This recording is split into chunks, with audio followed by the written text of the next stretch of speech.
Hello YouTube, this is Coffee Imp, and today we're going over a tutorial slash guide for Monster Hunter World to make it a more enjoyable experience in general. Now some of these tips and tricks you may already know, and some you may not even agree with. These are just things that I found helpful that made this game a much more enjoyable experience for me. So without further ado, let's get started with number 1.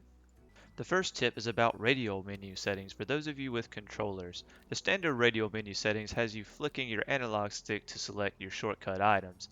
I found that very frustrating because there's times where I wanted to use an item and couldn't, and a lot of times where I use an item on accident. By changing these settings shown here, you can have it set so when you push in the analog stick instead, it'll select the items only if you push in the analog stick. I found this to make that aspect of the game a lot more enjoyable. If you want to enable this setting, just make sure your radial menu settings are set for type 2. Now, on a related note, time for tip number 2. Now, don't get me wrong, Monster Hunter is a great game to play by yourself, but for me, this game is at its best when you're playing with friends, especially if you have a microphone and are able to voice chat with them. Now, if you don't have any friends who play this game at the moment, a great way to find them is to post on communities like Reddit or even look on Discord. There's a really big community for Monster Hunter on Discord that I'll link into this description. It just makes this game so much more enjoyable when you can experience your accomplishments and your epic fails together. The third tip I have is more of a suggestion, really, and that is that DPS, or damage per second, is not really everything in this game. I see a lot of discussions asking about which meta set is the best for damage, and if your only goal is to get through every hunt as quickly as possible, then that isn't a bad idea to try that. But if you want to have a more enjoyable experience, and in general, you fighting monsters that annoy you in certain ways, whether they're roar stun locking you, or blowing you up, or really any other element status effects that cause you to cart or just make the game less enjoyable.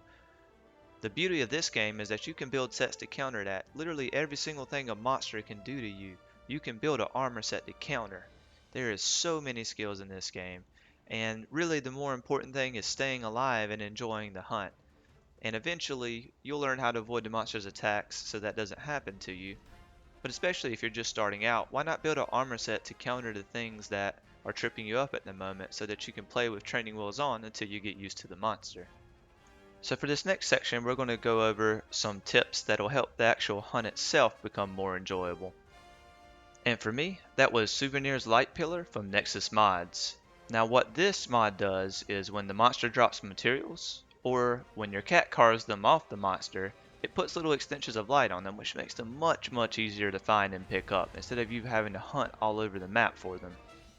Now the fifth and final tip I have is when you're fighting a monster and it leaves the area, if you manage to find a camp that's nearby where the monster is, instead of sharpening your weapon and healing and curing poison if you're poisoned, if you enter the tent and leave, it'll actually sharpen your weapon and completely heal you.